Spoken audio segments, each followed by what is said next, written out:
कहानी के शुरू में हमें कैमरामैन को देखते हैं जो स्टूडियो में दो मॉडल्स की तस्वीरें बना रहा था। जब उन मॉडल्स लड़कियों का काम खत्म हो जाता है तो उनमें से एक तो अपने घर चली जाती है और जब दूसरी लड़की वहाँ से जाने लगती है तो कैमरामैन उसे किडनैप अगवा कर लेता है। उस लड़की को बेहोश कर दिया था। जब उसको होश आता है तो वो खुद को बंधा हुआ पाती है। वो लड़की बहुत ज्यादा डरी हुई थी और कैमरामैन से बार बार यही कह रही थी कि प्लीज मुझे छोड़ दो, पर वो उस लड़की की एक भी बात नहीं सुनता। फिर वो एक बॉक्स निकालता है जिसमें किसी की राख थी। वो उसको लड़की के पास रखकर उसका गला काट देता है और जब वो ऐसा कर रहा था तो उसका खून उस राख में गिरता है। अगली सुबह जब कैमरामैन की सेक्रेटरी आती है तो उसे उस लड़की की लाश नजर आती है जिसको कैमरामैन ने मार दिया था। पर जैसे ही वो पीछे मुड़ती है उधर वो अपने बॉस की लाश को भी देखती है। तभी वो पुलिस को बुलाती है। छानबीन करने के बाद पता चलता है जरूर उस लड़की को तो कैमरामैन ने मारा है, पर अभी ये राज ही था कि उस कैमरामैन को किसने मारा। जब वो उस कैमरामैन के गले को देखते हैं तो उस पर किसी के काटने के निशान थे। उसकी लाश को देखकर ऐसा लग रहा था कि जैसे उसका मांस किसी ने खा लिया हो। इसके बाद हम कहानी में दो न्यूज रिपोर्टर्स लड़कियों को देखते हैं जो काबिल तो बहुत थी पर उनका कोई भी यकीन नहीं करता था।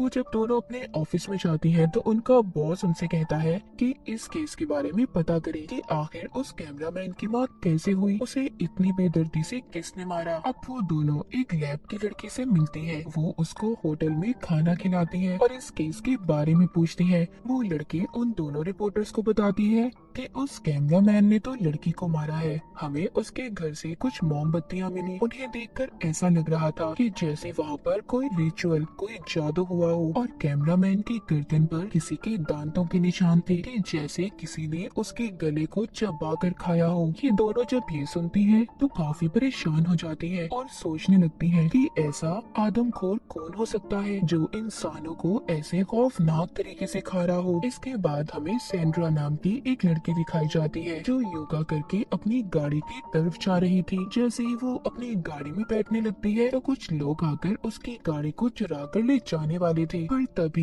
जब वो गाड़ी को चुरा कर भाग रहे थे तो पहले ही सैंड्रा की गाड़ी में कोई मौजूद था जो उनको काफी बुरी तरह मारता है और फिर जान से मार देता है। सैंड्रा ये देखकर काफी ज्यादा डर गई थी। तभी वो देखती है उसकी गाड़ी के पीछे कोई था, लेकिन जब वहाँ पर लोग जमा होते हैं तो वो आदमी जो इसकी गाड़ी के पीछे खड़ा था वो वहाँ से चला जाता है। सैंड्रा अब इसी सोच में थी कि इतना ताकतवर इंसान कौन हो सकता है जिसने इतने सारे लोगों को अकेले मार दिया। अगली सुबह वो दोनों रिपोर्टर्स एक प्रेस कॉन्फ्रेंस में जाती हैं जहाँ पर वो पुलिस से सवाल करती हैं कि आखिर ये कत्ल कौन कर रहा है। पुलिस कहती है कि वो लोग फिक्र नहीं करें, हम बहुत जल्दी कातिल को ढूंढ लेंगे। रिपोर्टर ऑफिसर से पूछती है क्या ये कत्ल एक ही इंसान कर रहा है, जिस पर ऑफिसर उसको जवाब देता है पहले जो कत्ल हुए गाड़ी के पास वो एक ही इंसान ने किए हैं। वो पूछती है कि कैमरामैन के गले पर ऐसे निशान क्यों थे कि जैसे किसी ने उसका खून पिया हो। ये सवाल सुनकर सब लोग हैरान हो जाते हैं क्योंकि कोई भी इस बारे में नहीं जानता था। ये बात सुनकर वहाँ पर आई हुई जो मेयर थी वो बहुत गुस्सा होती है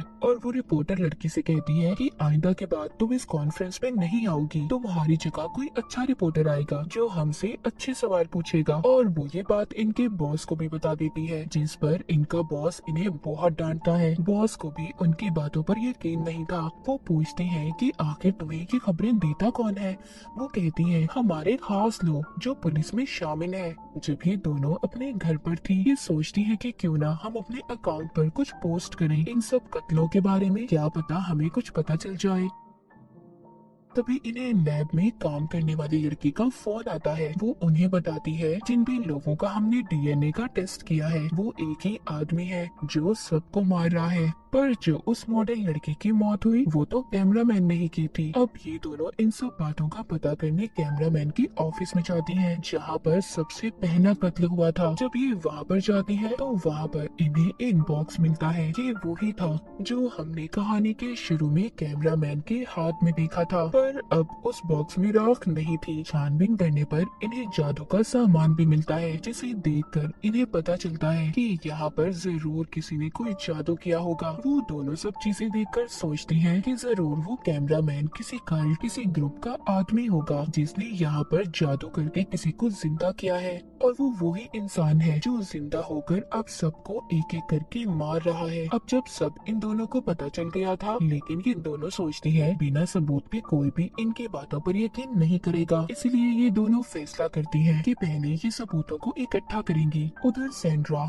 जो कि उस हादसे के बाद हॉस्पिटल में थी, उसका भाई भी वहाँ पर आता है। सेंड्रा का भाई पुलिस ऑफिसर से पूछता है क्या यहाँ पर कोई खतरा तो नहीं है। ऑफिसर कहता है फिक्र नहीं करो, तुम्हारी बहन यहाँ पर महफूज है। फिर वो जब अपनी बहन से मिलता है, सेंड्रा उसे बताती है उस रात मैंने एक आदमी को देखा था जो बहुत खतरनाक था, और मुझे लगता है कि वो मुझे भी नहीं छोड़ेगा, मुझे भी मार डालेगा। सेंड्रा ये बात कर ही रही थी, तभी वहाँ पर वो आदमी आ जाता है जो सेंड्रा को मारने के लिए आया था। उधर सेंड्रा का भाई उसे एक क्रॉस लॉकेट देता है, कहता है इसे पहन लो, गॉड पर यकीन रखो, तुम्हें कुछ नहीं होगा। पर वो अब अंदर आ चुका था जो एक गार्ड को मार रहा था। ये देखकर एक पुलिस ऑफिसर उस पर गोली चलाती है, और गोली की आवाज सुनकर और भी पुलिस वाले वहाँ पर आ गए थे, लेकिन वो आदमी उस ऑफिसर को मारकर उसका खून पीने लगा था। इसके बाद वो सेंड्रा के पास जाता है उसे मारने के लिए, तभी वो उसके गले में जब क्रॉस वाला लॉकेट देखता है तो डर जाता है और भागने लगता है। ऑफिसर भी वहाँ पर आ गया था जो सेंड्रा को बचाकर उसे घर भेज देते हैं, और यहाँ पर हमें पता चलता है कि वो आदमी कोई आम इंसान नहीं था,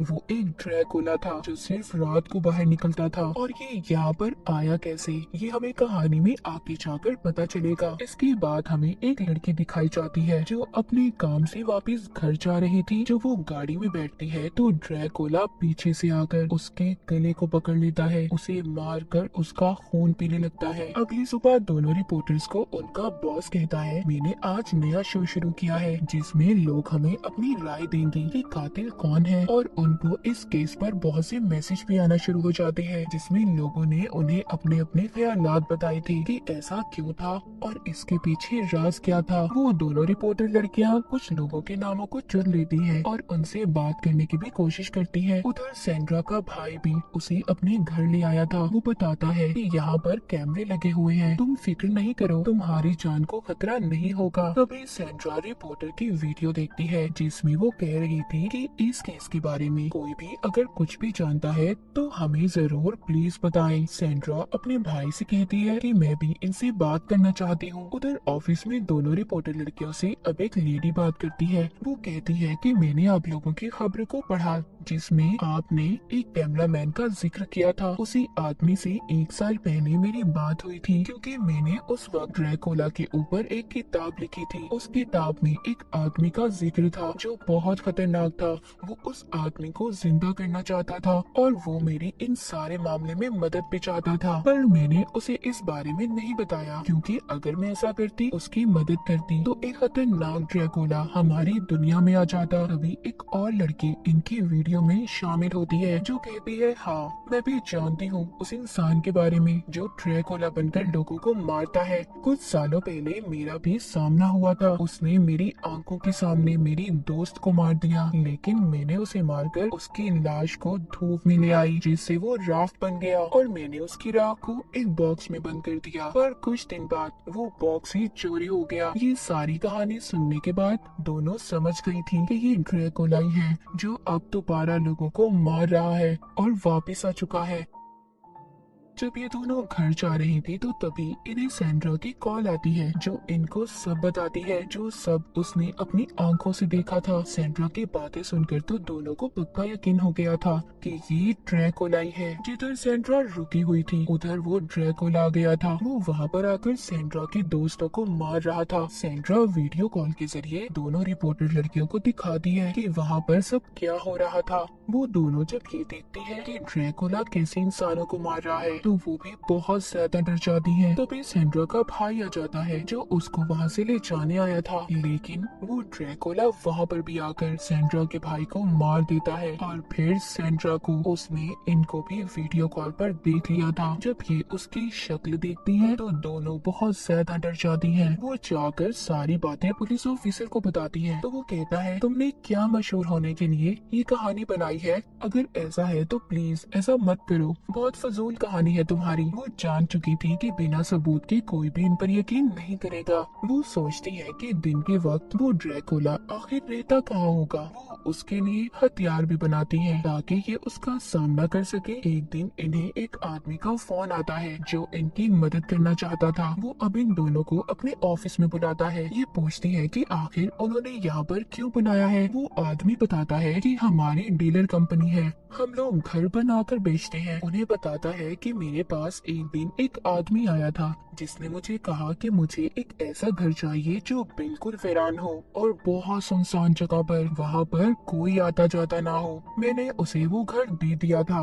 वो दोनों सुनकर कहती है कि आखिर ये सब बातें आप हमें क्यों बता रही हैं? वो आदमी कहता है हो सकता है जिस ड्रैकुला की तलाश तुम कर रही हो वो वहीं पर हो। वो उन दोनों को वहाँ की चाबियां भी दे देता है। दोनों अब वहाँ पर जाने का फैसला करती है। जब ये दोनों वहाँ पर जाती है तो वो बिल्डिंग वाकई ही सुनसान थी। ये वहाँ पर सबूतों को इकट्ठा करने लगती है पर उन्हें वहाँ पर कोई सबूत नहीं मिला था, इसीलिए अब ये दोनों वापस जा रही थी। लेकिन तभी उनकी नजर एक अखबार पर पड़ती है जो 2 हफ्ते पहले का था। उसे देखकर वो सोचती हैं कि अगर यहाँ पर कोई नहीं रहता तो ये अखबार यहाँ पर कैसे आया होगा। तभी वो एक लड़के की लाश को देखती हैं। उधर ही वो ड्रैकुला भी था जो इसका पाँव पकड़ लेता है और इन पर हमला कर देता है। ये दोनों जब यहाँ से भागने की कोशिश करती हैं तो ड्रैकुला ने इनको पकड़ लिया था और बहुत मारता है। उनका खून पीने की भी कोशिश करता है लेकिन वो दोनों भी हार नहीं मानती, उस पर हमला करती है। ड्रैकुला एक रिपोर्टर को तो बहुत मारता है और उसे बेहोश भी कर देता है और दूसरे रिपोर्टर का खून पीने के लिए उसकी तरफ बढ़ रहा था पर वो भागकर सूरज की रोशनी में आ गई थी। इसके बाद ड्रैकुला दोबारा से उसकी तरफ जाता है जो बेहोश थी, पर अब उस लड़की को भी होश आ गया था और वो एक लकड़ी उठाकर ड्रैकुला को मार देती है जिससे वो बेहोश हो गया था। ये दोनों खींचकर उसे सूरज की रोशनी में ले आई थी जिससे वो दोबारा राख में बदल गया था।